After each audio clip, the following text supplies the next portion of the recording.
This is a 2025 Kia Telluride SX Prestige X Pro.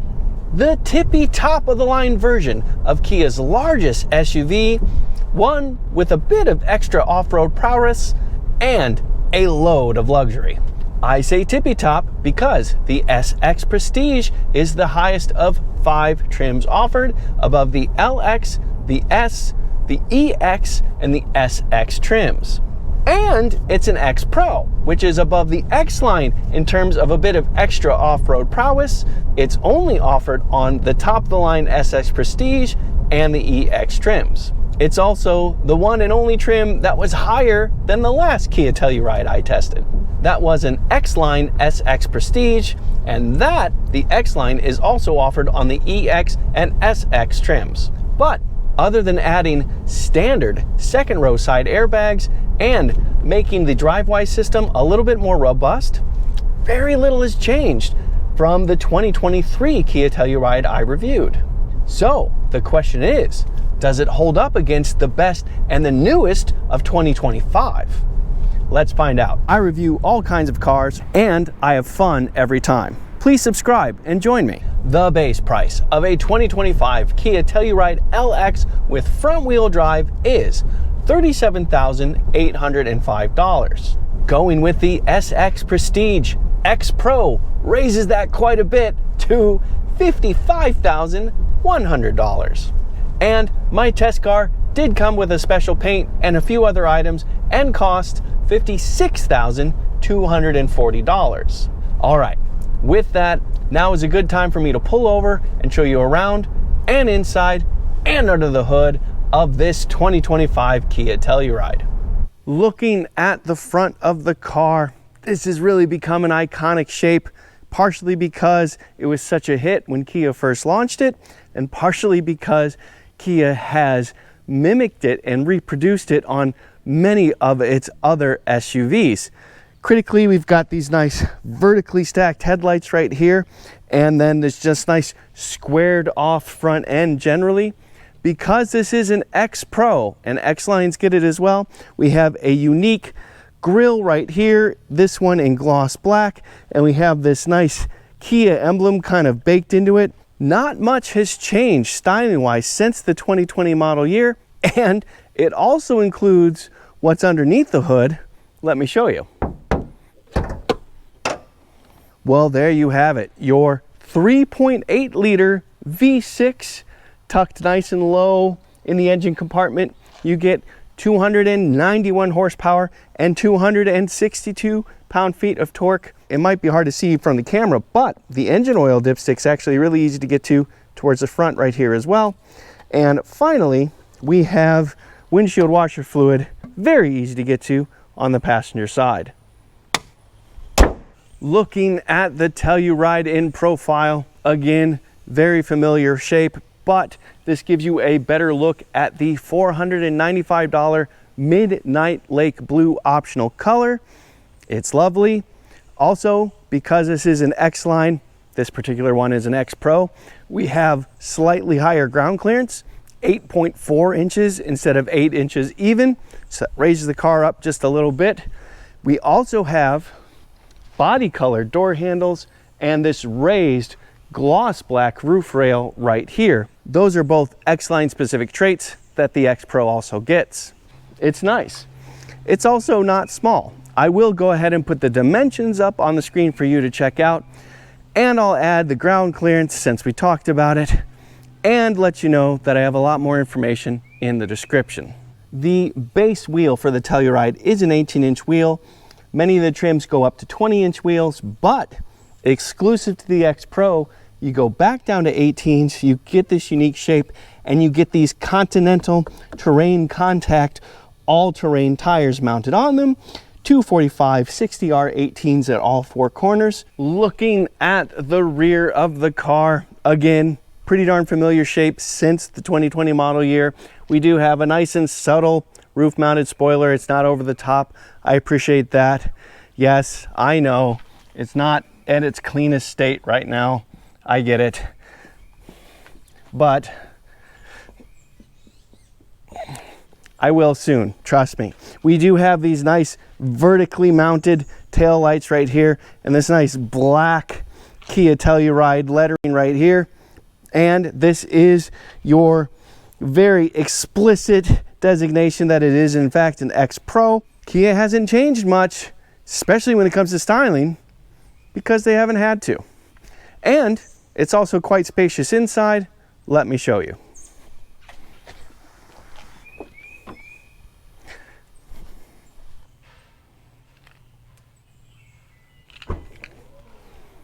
And there you have it.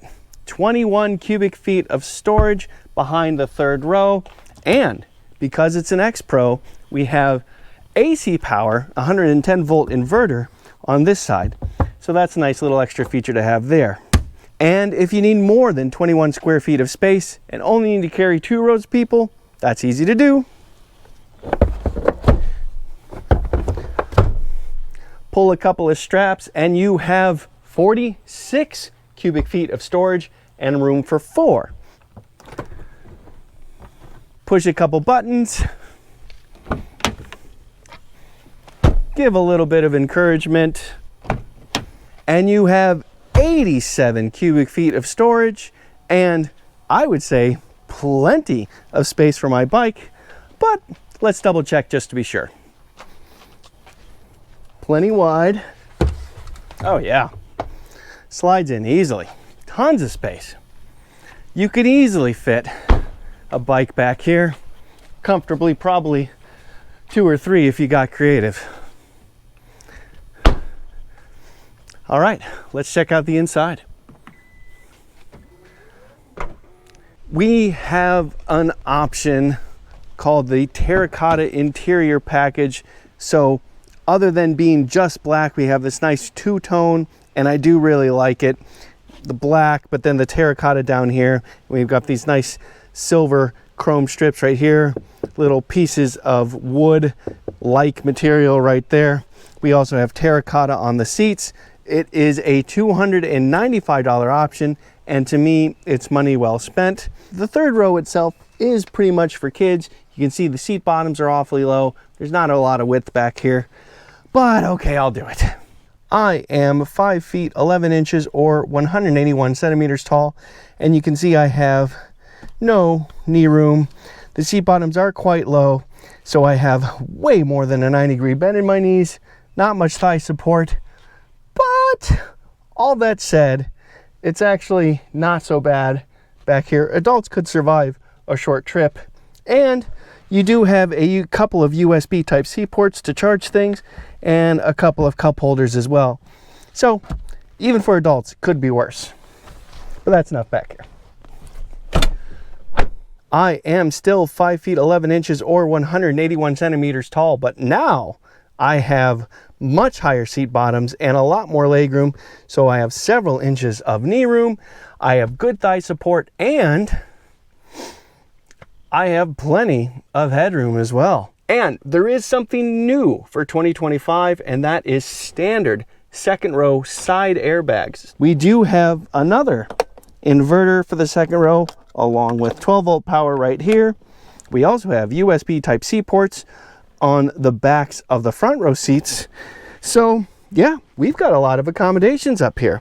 We do not have an armrest in the center here, but each captain's chair has its own individual armrest, and it does ratchet into place to make it nice and comfortable.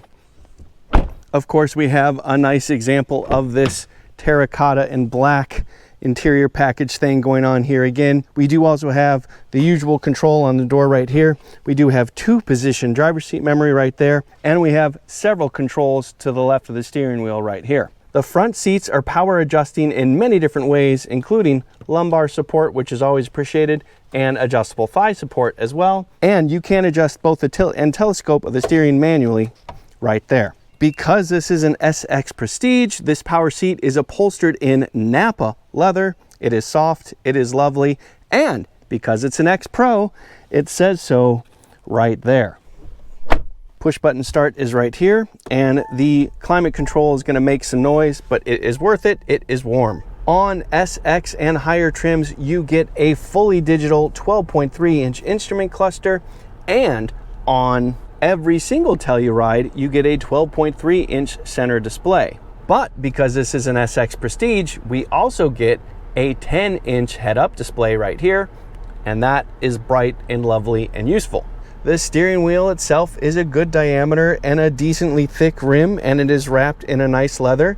And we do have cruise control options on the right, media control options on the left, and because it's fully digital, we do have some options. That's currently looking at the driver assistance screen, but we can also look at a lot of trip information. We can look at a compass and how the four-wheel drive system is distributing torque.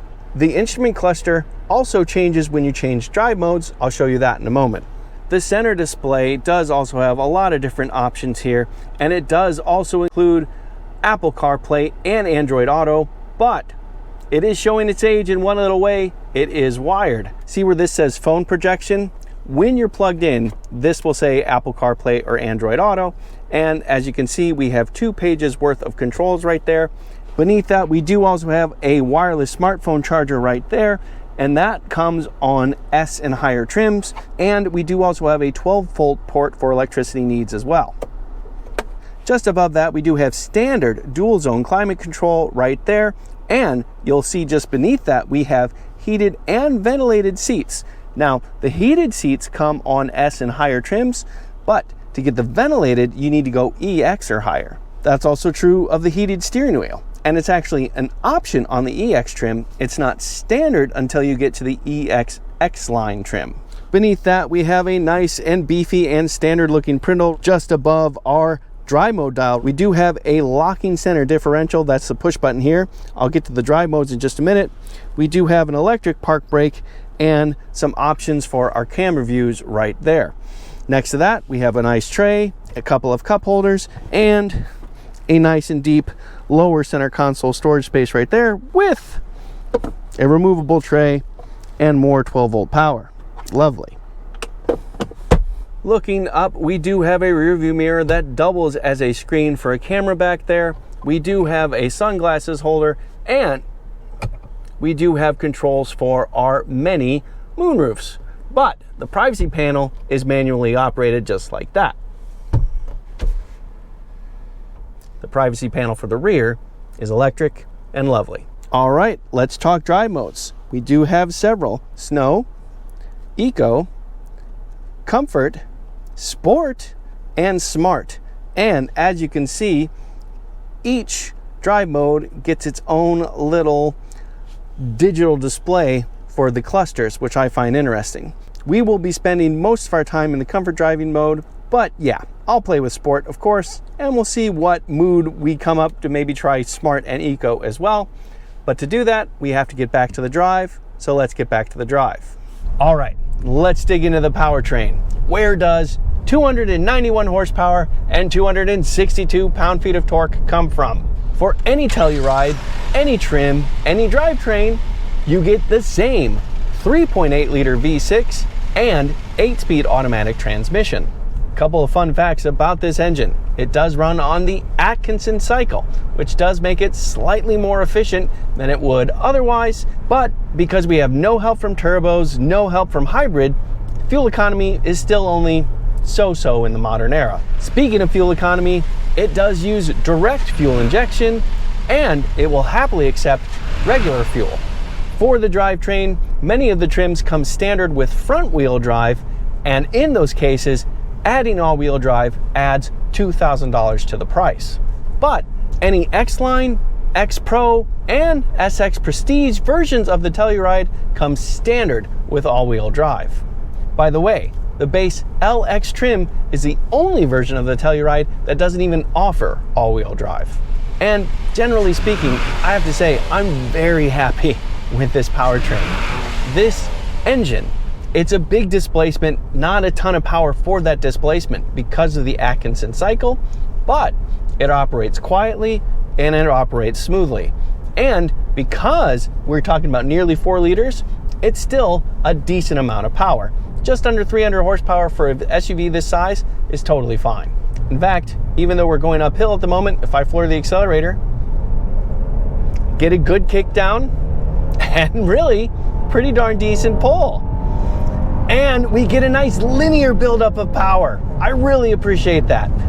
We lose some torque and we lose some peak output because we don't have a turbo, but we gain linearity in the power delivery, and that makes it really easy to modulate and just a nice and smoother delivery generally. And that was in the comfort driving mode. If I first switch it to sport, the transmission certainly gets more interested in staying in a lower gear, and if I floor it, yes, quicker kick down and more aggressive pull from the beginning, and then we get the full power. Yes, good power. It's not overwhelming by any means, but it's just stout and smooth delivery. I really appreciate that. Now, you can go the other direction and put it in the eco driving mode. If I do that, you're gonna have a slower throttle map, so it's gonna be less anxious to give you full power, and the transmission is gonna be as interested in staying in as high a gear as possible. But if I floor the accelerator, it's actually not so bad. Once you get the kick down, you get full power, and it's still pretty darn good. The flexibility in the drive modes of the powertrain make it easy to pick the driving style you want, and there's enough differences in the drive modes that they're easy to pick apart. Now, there is one in between, kind of sorta, the smart driving mode. It is supposed to be more aggressive than comfort, but not quite sport, but most importantly, adaptive to your driving style. I floor the accelerator here. Yeah, pretty good. I would say the kickdown is closer to the sport side of things, and honestly, that's probably my driving style, my kind of heavy right foot that leads to that. So if you're the type of person that wants the car to learn your driving behavior a little bit and adapt to it, that's a neat mode to have. Personally, I just rather adapt to the car and make the car work as best as it can around the settings I choose. So for this situation, I'm going to go back to comfort. Since I'm in comfort, it's very easy to tell you that you do get decent fuel economy. This is one place where the Telluride starts to suffer just a little bit because we've gotten many more and many good hybrid powertrain options. The one that's top of mind is the Toyota Grand Highlander or the Toyota Highlander. The Highlander is a little bit smaller than this. The Grand Highlander is definitely a few inches larger. Considering that this is a relatively simple setup, it's still pretty decent. You get 18 miles to the gallon in the city, 23 miles to the gallon on the highway, 20 combined. If you go front wheel drive, that does improve it a little bit. You instead get 20 miles to the gallon in the city, 26 miles to the gallon, 22 combined, but that's still not anywhere near what the hybrid SUVs that are out there can do. The one other thing that I was a little bit surprised at, we do have all-terrain tires when you go X Pro, and I thought that that might hinder fuel economy a little bit, but at least officially, the EPA says it's one and the same. And that makes me think that these all-terrain tires are very road friendly and not quite as good off-road as other all-terrains might be, but for a car like this, that probably suits it fine. One place where it's important to have good traction is when you're accelerating. Of course I had to test it. Let me show you that right now. All right, everybody, time for an acceleration test. See what this 2025 Kia Telluride X Pro can do. SX Prestige X Pro. I do have it in the sport driving mode. I do also have traction control limited, and this is front wheel drive bias, so that may come in handy, but let's find out. Okay, coming to a complete stop. Bit of brake torque. 2100 RPM off brake. Oh, yep, a little bit of tire slip. Kind of a short shift, 1-2, but quick shift. Quick 2-3, and yeah, good pull. Yeah, good quick shifts, good pull, smooth shifts even though they're quick. And yeah, that's good linear buildup of power, a good amount of power, good torque, solid acceleration from this 2025 Kia Telluride SX Prestige X Pro. The all-terrain tires might have limited traction off the line just the tiniest little bit, which is why we got the slip, but otherwise it was totally fine, totally mellow, And yeah, solid. All right, let's dig into the chassis, because this is where it starts getting a little bit interesting. First of all, we do have the most common crossover SUV suspension setup. We have struts up front and a multi-link suspension in back. It is four-wheel independent. But because this is an X-Line, we are an additional 4/10 higher off the ground, a ground clearance of 8.4 instead of 8.0 inches. And because it's an X Pro, we do also have 18-inch wheels and tires instead of 20s, and they are all-terrain. That means we have slightly better approach and departure angles for the X Pro and X-Line Tellurides. That's nice if you're trying to get a little bit adventurous. But more important to me, because we have 18-inch wheels, we also have 60 series tires. So that means we have a bit more sidewall to work with, and that makes it easier to absorb bumps and lumps in the road, or bumps and lumps in the not road. And generally speaking, this definitely leans on the ride side of the ride and handling spectrum, and you do feel that. If I turn the wheel, you can see that I get a lot of body roll, and the front end is not super fast to react to that either. All-terrain tires, so we don't have a ton of grip. There's the softer sidewalls in those tires, so steering response is a little bit slower as a result, and the feel around the center of the steering isn't great. Now, we do have several drive modes, but there is no adjustable suspension of any kind, except for the fact that EX and higher trims do have a rear load leveling suspension, which can be helpful when the car's loaded up. It doesn't squat so badly, and if you want to tow.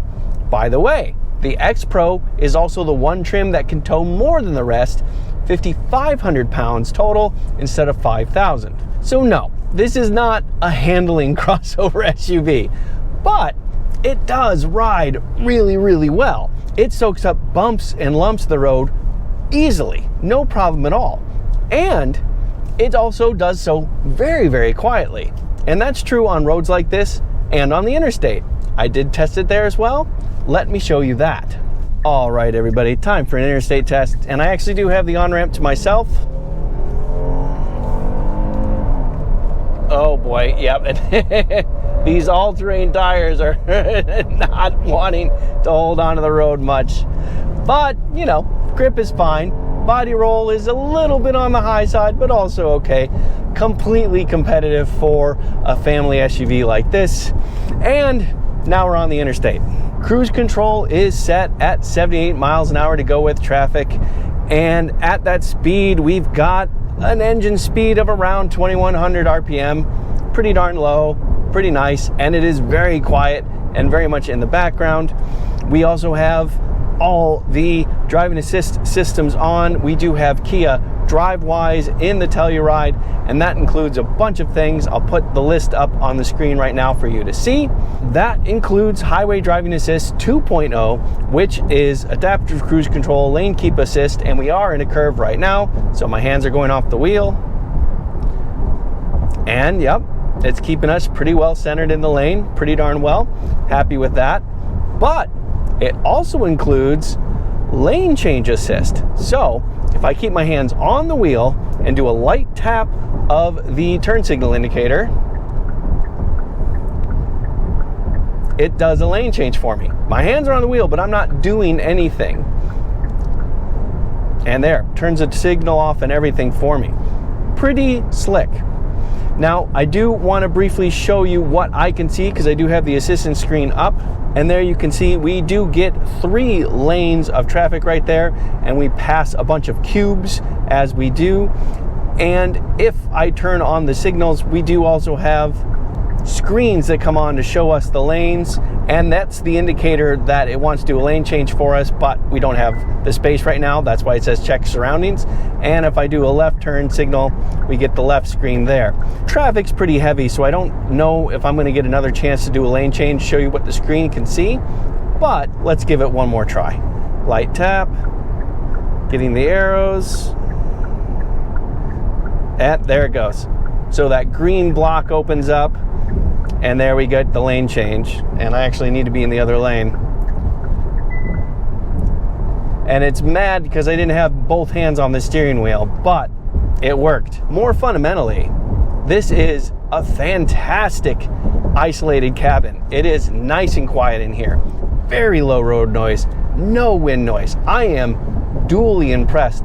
It is very easy to hold a normal conversation in here at highway speeds. The body is tight and quiet. It is really pleasant in here. And that's on top of the very comfortable seats and the plenty of options with the infotainment and all of that. Plenty of space, 2 rows of heated and ventilated seats, etc., etc. This is a fantastic highway cruiser. So, what do I think of this 2025 tippy top of the line Kia Telluride? Well, seeing how it's been out for a few years now and other models have come out since, new generations, etc., etc., there are 2 things to think about.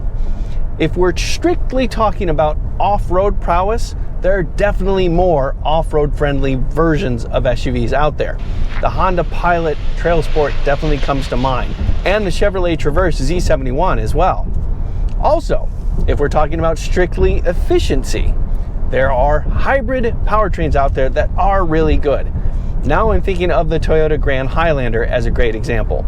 But for a mainstream priced family-sized crossover SUV, the fact that you get some off-road prowess and the amount of comfort and luxuries that you do in this Kia, to me, that still stands out and makes it very, very desirable. This is more off-road prowess, and it is very comfortable to do it. If you want to do some glamping style off-roading, staying very comfortable while you do just a little bit of it, this really hits the mark. So, if I go on a dirt road like this one, any car can be on a road like this, but not many cars can be on a road like this comfortably. And these all-terrain tires really do come to their own here. It still doesn't have lots of grip, but it has pretty similar amounts of grip as it would on a paved road. And that makes it comfortable to be on loose gravel and feel lightness in the steering, but still get around corners just fine. If the dirt road gets lumpy, it's just not a problem in this thing. And that shows me that Kia built an inherently strong, stiff, solid platform in the Telluride, and that this 8-speed automatic transmission with the V6 and the all-wheel drive system it uses work together and integrate really well to deliver a great foundation to build on and be a little bit more off-road friendly. You've got a lot of space in the Telluride. You have a lot of comforts in the Telluride. You have most of the modern technology in the Telluride. The fact that you get this in such a well-built, isolated cabin, this thing ticks a lot of boxes, and I think would be a fantastic choice for a lot of people. I'm Robin Warner. Thank you very much for watching.